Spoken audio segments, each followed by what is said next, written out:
हमारे बीच दो युवा साथी बैठे हुए हैं।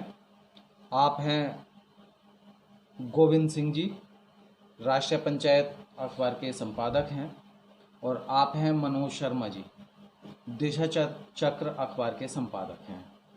तो आज हम बात करेंगे मनोज जी, आज सूचना पर हम बात करेंगे, सूचना के अधिकार पर, आरटीआई पर। जी जी।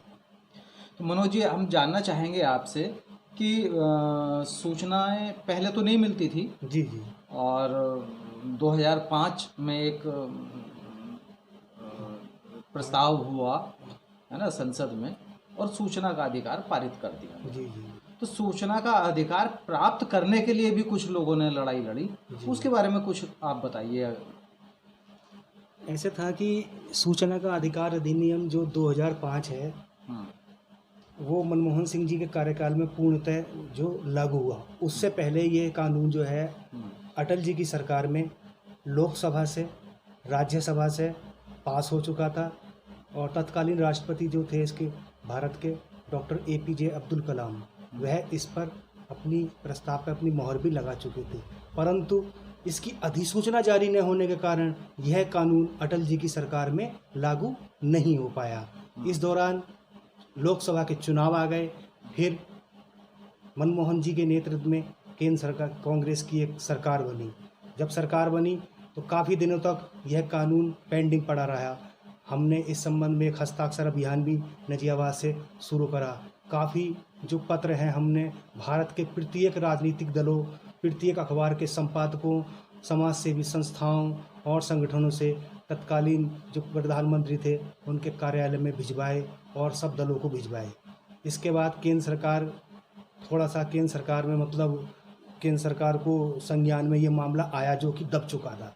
जब तत्कालीन प्रधानमंत्री IMA की परेड में देहरादून भी आए तो उन्होंने भी पत्रकारों से बातचीत में कहा कि जल्द लागू होगा सूचना का अधिकार कानून, जो है जो पेंडिंग पड़ा है वो जल्दी लागू होगा। अच्छा मनोज जी, आपने जो हस्ताक्षर अभियान चलाया था तो वहाँ ये लोकल क्षेत्र में चलाया था या दूर दूर से आपने नहीं, हस्ताक्षर हमने जनपद लेवल पे चलाया था। अच्छा, लगभग कितने हस्ताक्षर आपने कराए थे? हमने प्रत्येक तहसील से कम से कम 300-400 साइन कराए थे हमने। अच्छा, पूरे जनपद में आपने 2-2,500 साइन करा जी दिए जी थे। जी जी जी। तो ये तो हो गई सूचना का अधिकार प्राप्त करने की लड़ाई की बात।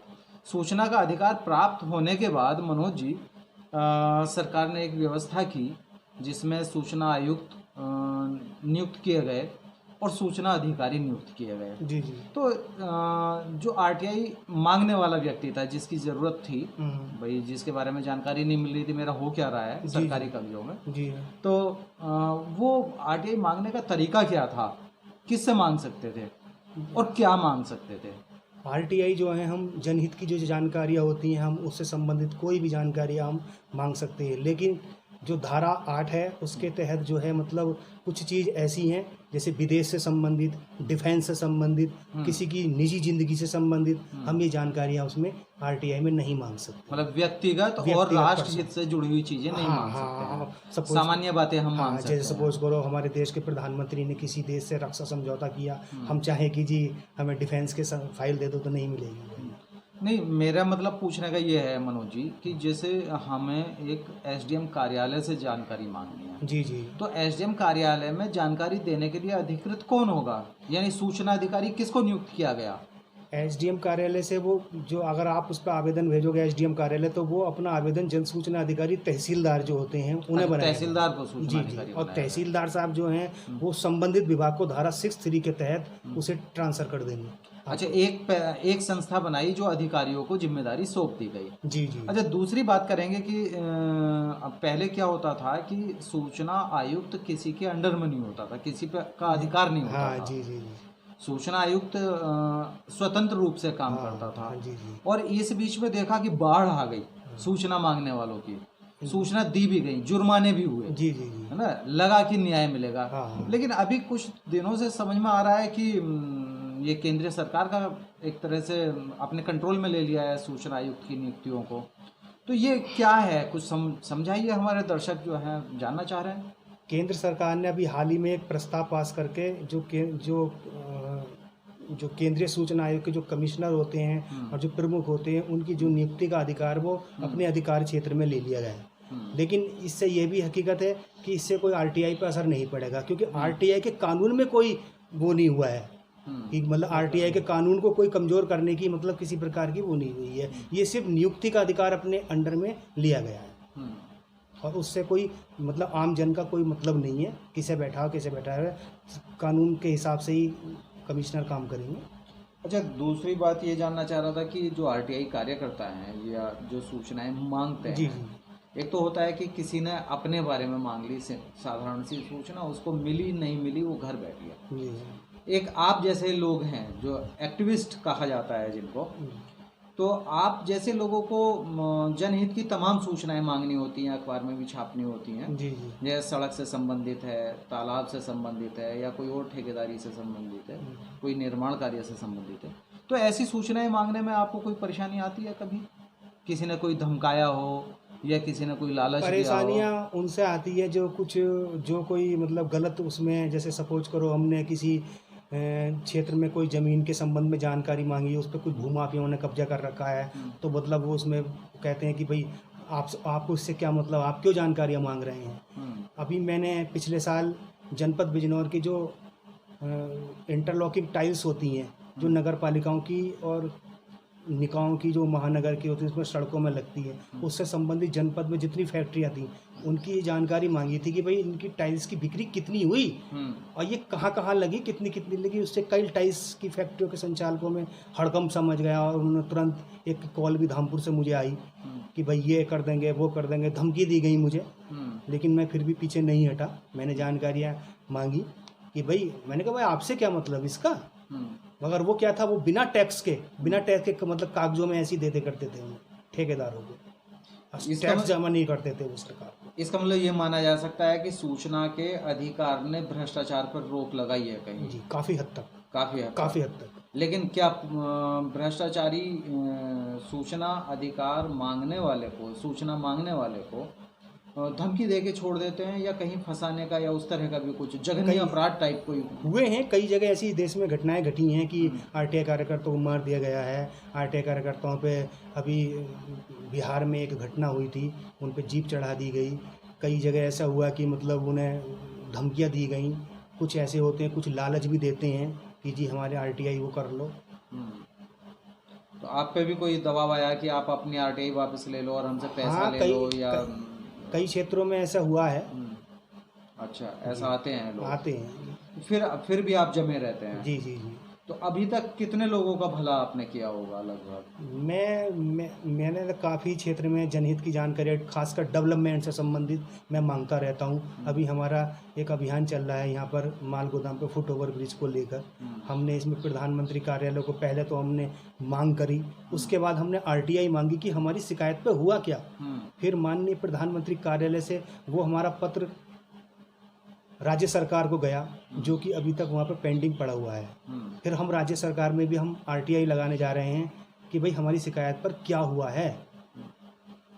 अच्छा, ये एक और बात निकल के आती है मनोज जी कि आपने एक अधिकारी से सूचना मांगी, जी, वो नहीं देता है या टाल मटोल करता है, उसके बाद हमें उससे कोई बड़ा अपीलीय अधिकारी होता है, जी, है ना। तो ये सिस्टम क्या है? एक अधिकारी के बाद दूसरे अधिकारी से मांगेंगे, फिर तीसरे से मांगेंगे, तो आयुक्त तक कब पहुंचेंगे? और दूसरी बात ये कि इसकी समय सीमा क्या है? हम सबसे पहले जन सूचना अधिकारी से किसी भी हर विभाग में जो होते हैं जन सूचना अधिकारी तैनात होते हैं, हम उनसे जानकारियाँ मांगते हैं। तो 30 दिन का समय इसकी जानकारी देने का जन सूचना अधिकारी का होता है। और उसके बाद जन सूचना अधिकारी हमें एक पत्र के माध्यम से, किसी प्रकार के माध्यम से अवगत कराएगा कि महोदय आपकी जो आरटीआई है, जो जानकारी दी जा रही है, इसके फोटो स्टेट पे इतना खर्च आएगा, अतः आप इतना पैसा राजकोष में जमा करके जानकारियाँ प्राप्त कर सकते हैं। लेकिन अगर हम गरीबी रेखा से नीचे में हैं तो वो जानकारियाँ हमें निःशुल्क दी जाएगी आरटीआई कानून के तहत। हाँ, अगर जन सूचना अधिकारी हमें जानकारी नहीं देते हैं तो हमें 30 दिन के बाद 45 दिन के अंदर लगभग उसे प्रथम अपीलीय अधिकारी, यानी कि मतलब जन सूचना अधिकारी से जो बड़े पोस्ट में हैं उन्हें अवगत कराया जाता है। और उसके बाद भी अगर प्रथम अपीलीय अधिकारी हमारी कोई बात को सुनते नहीं हैं या फिर टालम टोली करते हैं तो उसके 45 दिन बाद हम राज्य सूचना आयोग, या केंद्र, अगर राज्य का मसला है तो राज्य सूचना आयोग में, अगर केंद्र का मसला है तो हम केंद्रीय सूचना आयोग में जाएंगे। हाँ, मतलब इसका वो जैसे कोर्ट होती हैं उसी तरह से स्टेप बाय स्टेप होता है। हाँ। तो एक तो ये बात क्लियर हो गई कि जो सूचनाएं मांगी जाती हैं, तो जितनी भी जीरोक्स, फोटोकॉपी या जितनी सूचनाएं देते हैं वो पर पन्ने के हिसाब से पैसा जमा कराते हैं। मेरे ख्याल से 2 रुपये कॉपी। लेकिन सूचना मांगने के लिए बहुत सारे लोगों को पता नहीं होता है कि वो 10 रुपये का पोस्टल ऑर्डर लगाएं, 10 रुपये नकद जमा करें या ऑनलाइन जमा करें, उन लोगों को पता नहीं होता है। थोड़ा सा इस पे भी प्रकाश आप डालिए। इसमें नकद का भी प्रावधान है, इसमें पोस्टल ऑर्डर का भी प्रावधान है, और इसमें रेलवे में जो होता है, रेलवे में तो रेलवे में जो पोस्टल ऑर्डर भरा जाता है उसमें संबंधित जो जनसूचना अधिकारी है उसके नाम से भर के, वित्त विभाग के नाम से भर के वो उसे सबमिट किया जाता है, पोस्टल ऑर्डर से या नगद दोनों किसी प्रकार। अच्छा, रेलवे का अलग है, बाकी का अलग है? हाँ, रेलवे में जो फाइनेंस ऑफिसर होता है उसके नाम, अदर में जो होता है वो जनसूचना अधिकारी के नाम। अच्छा, इसके अलावा हम लोग क्या सॉफ्ट कॉपी भी उसकी प्राप्त कर सकते हैं? मतलब ये कि जैसे जीरोक्स ना दे करके वो मेल पे सूचनाएं भेज देते हैं, तो वो वैलिड होती है क्या? उसको भी मांगते हैं लोग? हाँ, मांग सकते हैं, उसमें मांगते हैं। तो उसका भी जमा करना होता है पैसा? जी, उसका ही पैसा जमा करना, तो उसका निरीक्षण का जमा, जैसे हमने कितना समय लिया, उनका कितना उस पर। अच्छा, निरीक्षण भी हम कर सकते हैं, 1 घंटा, आधा घंटा या 2 घंटे? जी जी जी। उसकी भी फीस होती है? कितनी फीस होती है उसकी? मिनिमम फीस होती होगी जो जानकारी शुरू में, मतलब जो उसका खर्चा आता है, वैसे तो आवेदन का जो है RTI में आवेदन का वैसे तो 10 रुपये है। अच्छा, अलग अलग विभाग में अलग अलग भी हो सकता है। हो सकता है। जी जी। तो मनोज जी, आप हमारे दर्शक आपको देख रहे हैं और आप बड़ी अच्छी बातें भी कर रहे हैं, बड़ी अच्छी जानकारी आप दे रहे हैं। तो एक और धोखा लोगों को लगता है, समझ नहीं आता है कि हम सूचना किस तरह से मांगें। जी। तो जैसे बहुत सारे लोग सवाल करते हैं, तो वो सवाल की भाषा क्या होती है, या क्या, क्यों, कैसे हम पूछ सकते हैं, नहीं पूछ सकते हैं? तो इस बारे में थोड़ा सा आप प्रकाश डालिए। तो जो हमारा आवेदन होता है, जिसे हम बनाते हैं संबंधित विभाग के जनसूचना अधिकारी, जैसे सपोज करो हमने आवेदन बनाया सेवा में जनसूचना अधिकारी ऑब्लिक उस विभाग का कार्यालय का नाम, जिस विभाग से जानकारी मांगी जा रही है, और विषय की जानकारी देने के संबंध में, फिर उक्त कानून के तहत, मतलब 2005 के तहत मुझे निम्न जानकारी देने की कृपा करें, और आपके बिंदु कितने हैं उस आवेदन पर, उस तरह से। अच्छा, एक समय में कितने बिंदु हो सकते हैं? नहीं, एक आवेदन पर कितने आ सकते हैं?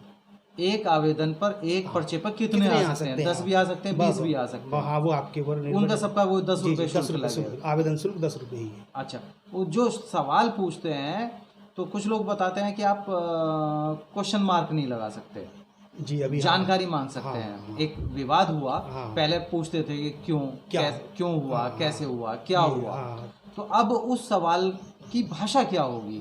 जैसे मैं पूछ रहा हूँ कि आपने यह पेन क्यों खरीदा, तो क्या मैं ये पूछ सकता हूँ आपने पेन ये क्यों खरीदा? नहीं, क्यों, ये नहीं पूछ सकते। ये नहीं पूछ सकते। हम पूछेंगे कि आपको पेन की जरूरत क्यों है, तो जरूरत पहले जोड़ेंगे। जी जी जी। लेकिन क्यों तो फिर भी रहा।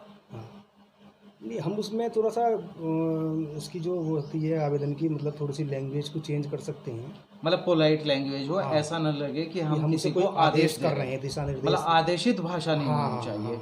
तो दर्शकों, ये सूचना के अधिकार अधिनियम के अंतर्गत आपको जो भी कोई सूचना मांगनी है तो वो आग्रहपूर्वक मांगनी है और आदेशात्मक रूप से नहीं मांगनी है, यही आप कहना चाह रहे हैं? जी जी। आग्रही होता है, उसके लिए हम शुल्क जमा करते हैं। बहुत बहुत धन्यवाद मनोज जी। कुछ और हमारे लिए, दर्शकों के लिए आप बताएंगे तो बहुत अच्छा है। मैं मनोज जी का परिचय एक बार फिर दे देता हूँ। मनोज शर्मा जी हमारे बीच उपस्थित हैं, दिशा चक्र अखबार के संपादक हैं, RTI एक्टिविस्ट हैं और नजीबाबाद के प्रतिष्ठित पत्रकारों में आपकी गिनती होती है। तो मनोज जी, आप हमारे दर्शकों को कुछ अपनी तरफ से कुछ विशेष बताना चाहेंगे?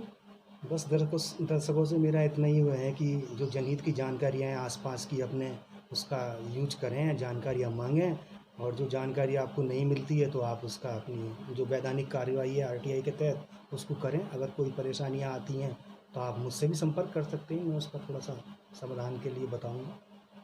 ठीक है मनोज जी, दर्शकों को नमस्ते करें। नमस्कार दर्शकों।